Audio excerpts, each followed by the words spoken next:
स्वाति जी को भी आने का मौका मिला था। सच्चिदानंद सिन्हा हमारे आदर्श, हमारे मार्गदर्शक, वो भी आए थे। शिवानंद तिवारी जो बहुत दिनों तक हमारी धारा से जुड़े रहे, अभी वो राष्ट्रीय जनता दल के राष्ट्रीय उपाध्यक्ष हैं, वो भी आए थे। कर्नाटक से वेंकटेश आए थे, सुदूर कर्नाटक से। और उसके साथ साथ वो जो रैली हुई थी, हाई स्कूल के हॉल में एक बैठक हुई थी, यहाँ प्रभात बर्मन बैठे हैं, उनकी एक बात से मैं शुरू करूंगा। प्रभात बर्मन उस समय अनुसूचित जाति छात्र संगठन के नेता थे। एक बात उन्होंने कहा, हाथी के बारे में कहा कि हाथी का इतना बड़ा शरीर है, लेकिन उसके आंख के पीछे सूप जैसा कान है। सूप जो होता है उसके जैसा बड़ा बड़ा कान है, और उस वजह से हाथी अपने शरीर की विशालता को देख नहीं पाता है। उस कान का जिक्र किया था प्रभात बर्मन ने कि उत्तर बंगाल जो प्राकृतिक संसाधनों से समृद्ध है, अभी रंजना जी बता रही थी डोलेमाइट से लेकर के सारा प्राकृतिक संसाधनों का, लेकिन वो एक शोषण का केंद्र है। और ये हाथी का कान उसके उस विशाल शरीर को, उसके वास्तविक स्थिति को देखने से रोकता है। ये बात मुझे आज तक याद है। मैं बनारस लौट करके गया तो मैंने हिंदी का प्रतिष्ठित अखबार है जनसत्ता इंडियन एक्सप्रेस ग्रुप का, उसमें मैंने लिखा हाथी के कान और उत्तर बंगाल, वो पूरा लेख लिखा। बताना चाहते हैं आपसे, ये मूर्ति की स्थापना आपने की। अभी रंजना जी कह रही थी कि राय साहब पंचानंद जी के और बाबा साहब के अलावा किसी का जो है हमारे समाज से मूर्ति नहीं है। कोई भी मूर्ति हो, अगर उस मूर्ति के पीछे उस व्यक्ति के जो आदर्श हैं, जो उसके सिद्धांत हैं, उन सिद्धांतों को अगर हम भूल जाएंगे तो उस मूर्ति का कोई मतलब नहीं है। और इसलिए हम कहना चाहते हैं कि पहली बात, वो जो हाथी के कान वाली बात है, हमारे नेता, हमारे साथी सच्चिदा बाबू ने पूरे समाज विज्ञान के स्तर पर एक सिद्धांत दिया कि ये इंटरनल कॉलोनी है। यहाँ बड़े बड़े प्रोफेसर हैं, विद्वान हैं, उन्होंने इस बात को कहा, जुगलदार रंजना जी, और ये तो हमारी नेता थी, उज्जास की ये हालत थी कि जब आईन मान्य करता था उज्जास, तो 10,000 15,000 लोग गिरफ्तारी देते थे। रंजना जी का बाल पकड़ करके और इनको खींचा गया था। स्टेट्समैन अखबार में भी जो है दिया गया था। तो हमारी नेता तो हमेशा से रंजना राय रहती और उठाते थे इन मसलों को। कौन सा मसला कि ये पूरे देश के जो अभी आप लोग देख रहे हैं ना, यहाँ भी हम लोग आए तो 4 लेन 6 लेन का हाईवे और ये सब, क्या देश ने इतनी उन्नति कर ली है, इतना उत्पादन पैदा कर लिया है कि वो सड़क बन रही है? ऐसा नहीं है, ये दिमाग से निकाल दीजिएगा। किसी भी साल का बजट उठा करके देखिए, तो जब मैं नौजवान था, बच्चा था, उस समय हिंदुस्तान के बजट में नंबर 1 हेड होता था डिफेंस। लेकिन अब डिफेंस नहीं है, अब क्या है? विदेशी कर्जे के इंस्टॉलमेंट का इंटरेस्ट। किसी साल का, पिछले 5 साल का, 8 साल का बजट उठा के देख लीजिए। ये बड़ी बड़ी चौड़ी सड़कें, जिसको कि नरेंद्र मोदी कहते हैं कि अच्छे दिन आ गए, तो वो सड़कें बनी है विदेशी कर्जा से। जुगलदा 1992 से इस बात को कहते थे कि ये प्रतिक्रांति है, जीवन के हर क्षेत्र में क्रांति उन्नति लाती है और प्रतिक्रांति उल्टी दिशा में ले जाने का काम करती है, जो 1992 में नरसिम्हा राव मनमोहन सिंह के समय से जो आर्थिक नीति चली, जिसको आंख मूंद करके सारे शासक उसके बाद से पालन कर रहे हैं। और बताना चाहते हैं आपको, जो देश भर के नेता थे जुगलदा, उसके पीछे भी एक कारण है कि वो आंतरिक उपनिवेश को समझते थे। इस तरह के पॉकेट उत्तर बंगाल जैसा झारखंड भी है। ये जो अलग अलग देश के भागों में प्राकृतिक संसाधनों को लूटने का काम और लूट करके कलकत्ता, दिल्ली, बंबई, मद्रास जैसे एक चकाचौंध को बनाने का काम जो था, उस विकास की नीति के प्रतिकार में जुगलदा थे, हम लोग हैं, और उसको दिमाग से निकालना नहीं चाहिए।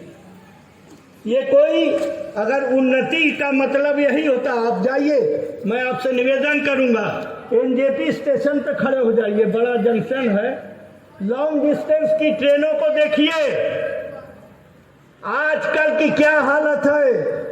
उत्तर बंगाल से केरल तक जाते हैं साथी।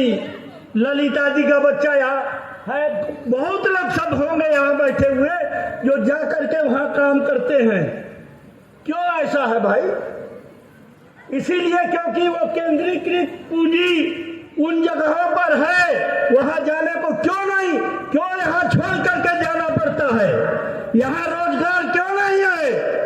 उत्तर बंग के अंदर रोजगार क्यों नहीं है? इस सवाल को उठाना होगा। और जो मैं कह रहा था, रेलवे स्टेशन पे जाइए, अभी 1 साल के अंदर ये परिवर्तन हुआ है प्रोफेसर साहब कि लॉन्ग डिस्टेंस ट्रेन में आधा डब्बा एयर कंडीशन है, आधा डब्बा एयर कंडीशन है। अच्छे दिन आ गए हैं और उसका नतीजा क्या है?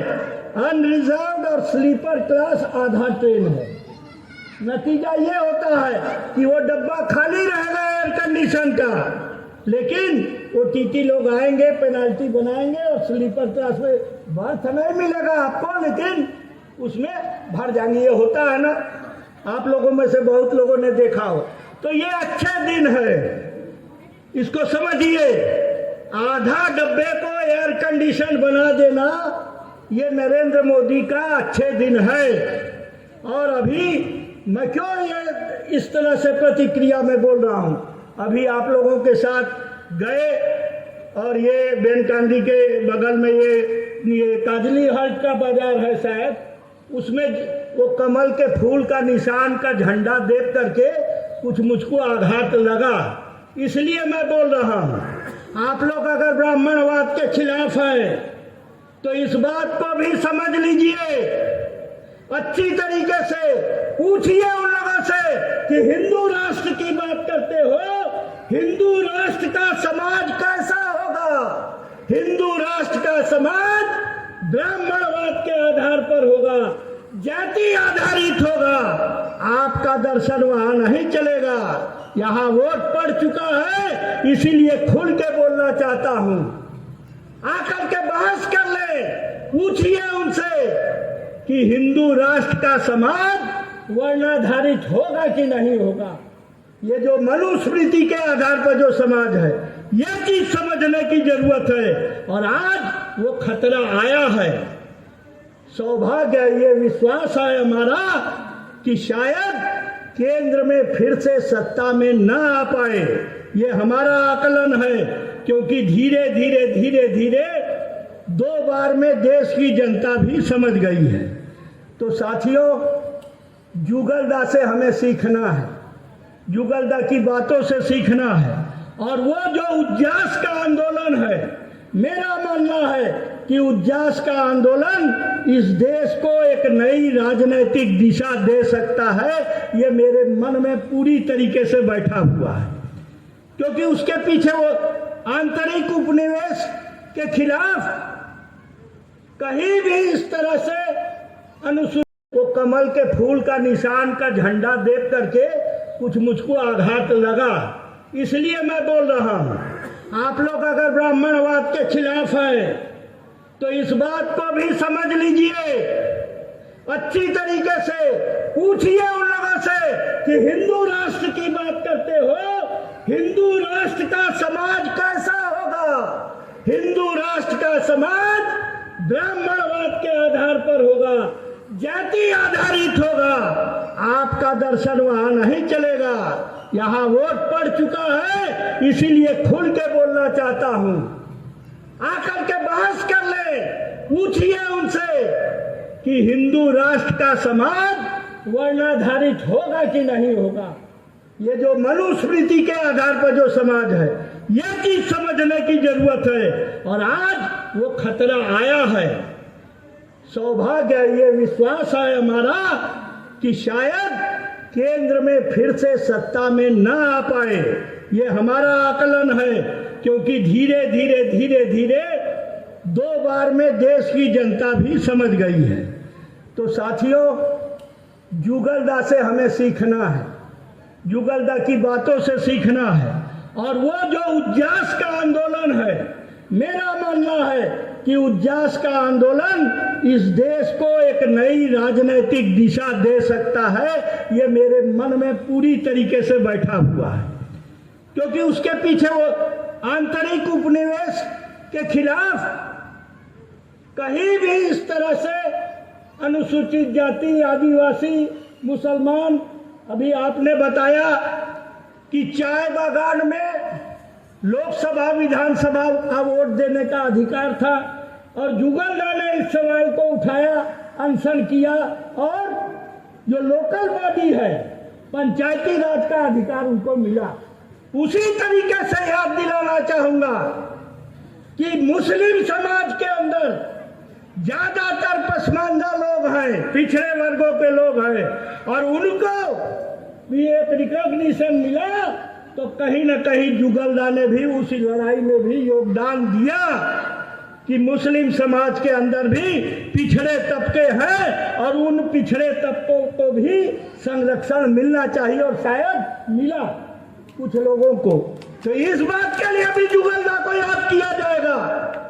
आज सवाल उठाते हैं, पूरे देश में घूम करके अमित शाह और ये नरेंद्र मोदी कहते थे कि मुसलमान जो है वो ओबीसी का अधिकार, बकवास करते हैं। कभी खुले मंच में आकर के पूरे 10 साल के अंदर एक प्रेस कॉन्फ्रेंस नहीं किया, क्योंकि प्रेस कॉन्फ्रेंस होगा तो लोग पूछेंगे। प्रेस से किससे बात करते हैं? जो गोदी मीडिया के लोग हैं, जो चमचे हैं, उन 4 चमचों को बैठा करके बात करते हैं। तो साथियों, ये तानाशाही ज्यादा समय चलने वाली नहीं है। ये जुगलदा, कमलदा, ये लोग सन 67 से एक समाजवादी धारा से जुड़े थे। जब 67 में ये लोग समाजवादी युजन सभा में थे, तो हमारे नेता किशन पटनायक समाजवादी युजन सभा के राष्ट्रीय अध्यक्ष थे। लेकिन वो जो मुख्य धारा की राजनीति की फिसलन है, उस फिसलन में किशन पटनायक नहीं गए। 1977 में जनता पार्टी में भी नहीं गए। उनको जब कहा जाता था, बीजू बाबू कहते थे आप हमारे पार्टी का सिंबल ले लीजिए, लड़ जाइए, किशन जी कहते थे कि नहीं, हम आपका सिंबल लेकर के नहीं लड़ेंगे। तो ये जो चीजें थी, उसी तरह से जुगलदा का था। आपने बताया कि विधानसभा का कभी चुनाव लड़े थे और प्रफुल्ल चंद्र घोष के रणनीति के गलती के कारण नहीं जीत पाए। लेकिन आज इतना समय बीत गया, बीच में 30 साल 32 साल कम्युनिस्ट पार्टियों का शासन रहा। आज क्या है? मैंने अभी भाजपा के खिलाफ इतना बोला, और सीपीएम के जो कैडर है, जो सीपीएम का वोटर है, वो आंख मूंद के कमल का फूल पर मुहर लगाता है कि नहीं? हमसे ज्यादा आप लोग जानते होंगे। ये बड़ा दुर्भाग्यपूर्ण स्थिति है। तो साथियों, ये बुनियादी सवाल है। इन बुनियादी सवालों को लेकर के अगर कोई उत्तर बंग से विकल्प निकलेगा, तो यहाँ जो बैठे हुए लोग हैं, आज मैं बहुत ज्यादा आशा के साथ क्योंकि हमारा जब स्थापना सम्मेलन था तो रंजना दी थी, उसके बाद कृष्णकांत दा तो आते थे। रंजना दी का जो है आज जो रंजीत को बधाई देना चाहूंगा कि प्रभात बर्मन, रंजना दी, ये लोग आज इस जुगलदा के मूर्ति के अनावरण के बहाने से ही आज आए हैं, तो कहीं न कहीं हम लोगों को एक उम्मीद जगी है, एक आशा जगी है कि उनका अगर नेतृत्व रहेगा तो एक नई राजनीति की शुरुआत अगर उत्तर बंगाल से होगी तो पूरा देश उसका अनुकरण करेगा। धन्यवाद। जय हिंद, जय समाजवाद।